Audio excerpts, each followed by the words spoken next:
Good morning, wine lovers! Welcome to the Radio Cult Wine Show. Did I just say radio? It did. It's not radio, but we love our radio. So, this is the show where we bring the finest wines of Italy straight to your home.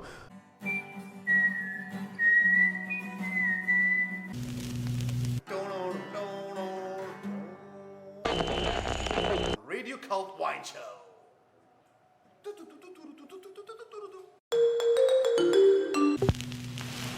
Tasting cult wines for a living? I know.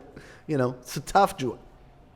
It's a tough job. Someone's got to do it. But sooner or later, I want to meet with you all, guys. Put down your name, write your comments, subscribe to my channel, and one day there'll be a chance to catch up and share these beautiful bottles of wines together. Today, I'm taking you to the heart of Chianti Classico, but with a secret. We're gonna disclose a mystery. We're gonna learn all about the enfant terrible of Super Tuscan.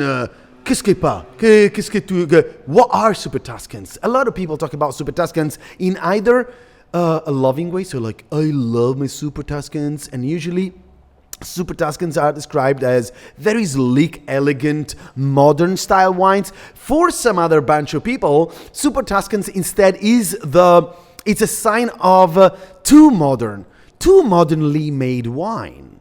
So either or, it depends what you belong to, what kind of crowd you belong to. No matter what crowd you belong to, though, the point is that these wines shaped up what we're drinking today. Whether a lot of wineries have followed up what these people have done, or in contrast to that. So for instance, instead of using the international varieties, more and more indigenous varieties have been produced because of the success of Super Tuscans. If you want to learn more about the history of Super Tuscan, together with this episode, you'll find another episode right on the Super Tuscans, on the history of Super Tuscans. In the meanwhile, what is the wine that we're tasting today? I know you've already seen it here, but I like to take my wine right to my heart. Tignanello 2017. One of the other things that we do in the Cult Wine Show is that we always crack open a bottle right there and now for you, and it's a bottle that usually is just being released in the market. So we'll let you know before anyone else what the wine tastes like. Now, Tignanello, what is it? So first of all, a little bit of an explanation. Tignanello is so difficult to say for someone that is not from Italy, but it's the name of the vineyard. The wines can be made selecting the best grapes from an entire wine estate, like usually they do in Bordeaux, or usually the other model is the Burgundian model, where wines come from one single vineyard. In this case, we have a combination of the two models. On one hand, we have the Burgundian method because we have the Tignanello, so these grapes come from one specific vine.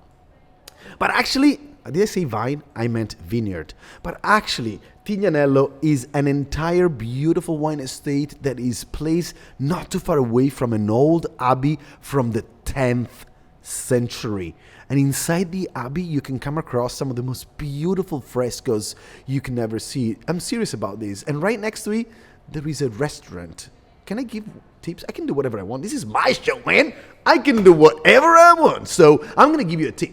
If you are about the Tignanello area, as you know, there is no better way to taste wine, to learn about wine, but going to the place where it belongs.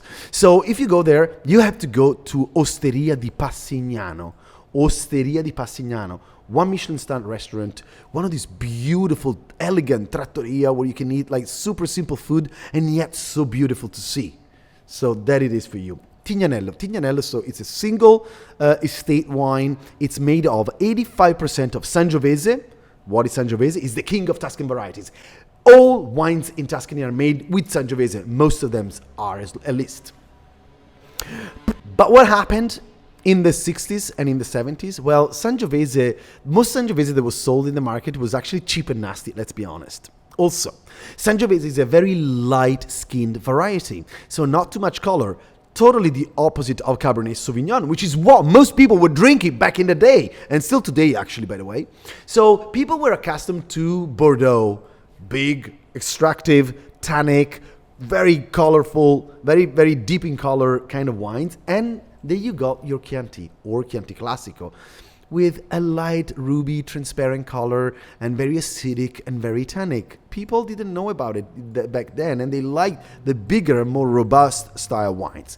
Piero Antinori, actually his father started off before Piero did, but in the 60s Piero started to understand that if he wanted to make a dent, to show the world that Italy was able to make world-renowned wines, we had to prove ourselves with the Cabernet Sauvignon. So what did he do? He did a few things at once. Actually, not at once. Throughout the late 60s, he started to take the white varieties of Chianti Classico off. What does it mean? I can see your question mark. By the way, put down your questions every time you have one, and I'll answer them. Chianti Classico used to be made with a high percentage of Sangiovese and a splash of white varieties. This is how Barone Bettino Recasoli registered the recipe for Chianti Classico hundreds of years ago. But for Piero, the idea of white varieties was just making the wines taste a little bit too acidic and maybe too light in color with no aging potential. So out, Trebbiano and Malvasia, bye-bye. And what comes on in place of those two varieties? It comes Cabernet Sauvignon and Cabernet Franc.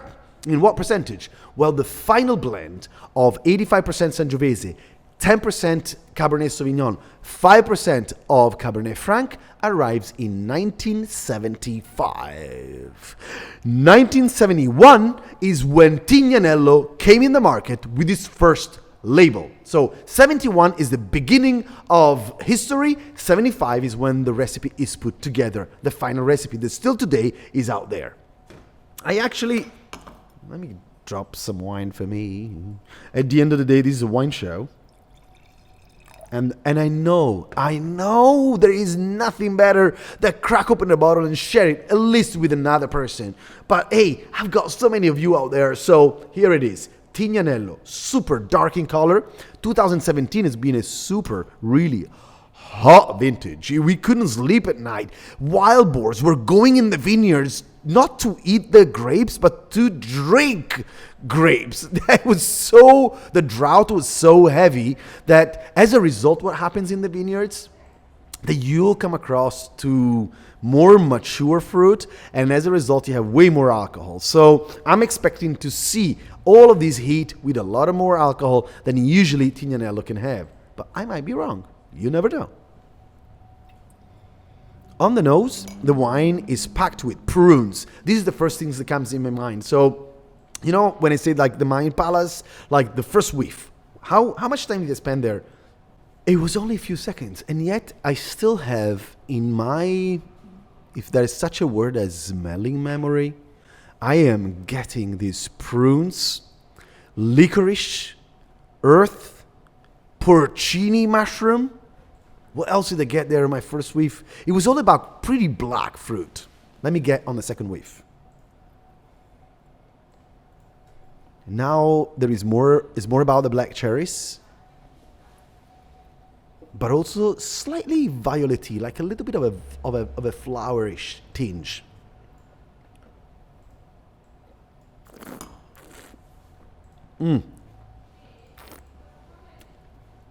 Well, you can, oh my God, if you were here with me right now, you will see my mouth drooling. Like I have so much, there is so much juice in this wine, and you really want to know why. To be honest, first of all, number one, total surprise. 2017, hot, yes, it's pretty powerful, but juicy. The acidity is really powerful. So it makes my mouth dribbling like with a lot of saliva, which means that this is an awesome food companion. What would I go for right now? I would go for pork ribs. Yes, pork ribs of a nice Florentine T-bone steak, like this thick.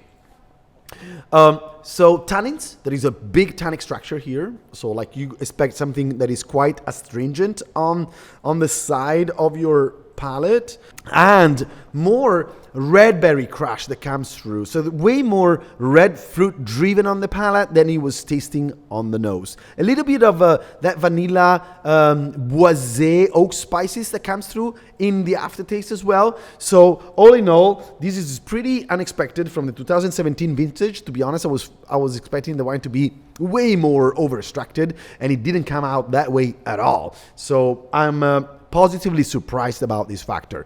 Going back on Tignanello, why is it here as a cult wine? Okay, let me get back to this story. You have to imagine a world in 1971. You know, Italy was out of the war. Just if you were traveling across the Tuscan countryside, this winery is like 25 minutes away from Florence. In the early 70s, late 60s, it was like back with Leonardo da Vinci. Do you know what I'm saying? It's like 500 years ago. If you took light poles and asphalt out, you are in a painting. And in the 70s, most of these homes didn't have any running water, no electricity. So you have to imagine, you have to put yourself in that position. And if you were Piero Antinori, the Antinori is a generation of winemakers. They've been making wine since, what is it, like 1385, I think. I hope I'm right on that, but you can double check that information I just gave you. What is it, 27, 28 years, generations? Crazy, right? So you are a young winemaker with this like responsibility of an incredible family behind you, and you're trying to make a difference. You're being a visionary. Piero Antinori is still at the head of the game with these three great daughters, Albiera, Allegra, and Alessia, the AAA alliance, had a vision. You know, his father had a vision with Cabernet Sauvignon, but the vision here was to make a super Tuscan wine like Sassicaia, but in a very famous appellation like Chianti Classico.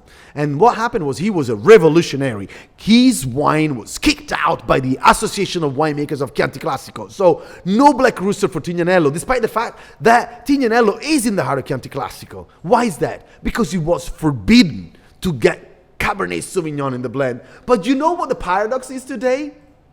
Is that the rules of Chianti Classico have changed so that today you can make Chianti Classico with 80% of Sangiovese minimum requirement all the way up to 100%.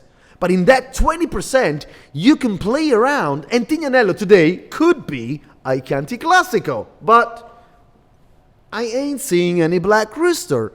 I can't see no Chianti Classico on the label either. Why is that? Because this wine was born as a Vino da Tavola, and so he just came out of the Chianti Classico appellation and he played his own game. Well, guess what? So guys, you know, like I think I'm taking it a little bit too long here.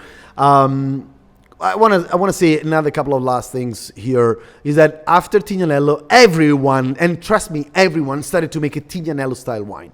So modern with barriques, because Piero started off bringing the barriques in Chianti Classico, no white varieties, and a lot of Cab Sauv or Merlot. But at the same time, and I'll talk to you about this in another episode, there were winemakers that started off showing the world that they were able to make awesome wines with 100% Sangiovese, no French small oak barrel, only big Slavonian oak cask. You're wondering what wines those are? Well, you gotta follow me on my YouTube channel and of course listen to the Radio Wine Cult Show. And I am looking forward to seeing you soon in this show. Sign up, follow me on the social medias, guys. You know what I'm saying? You know what I'm saying. Catch you later.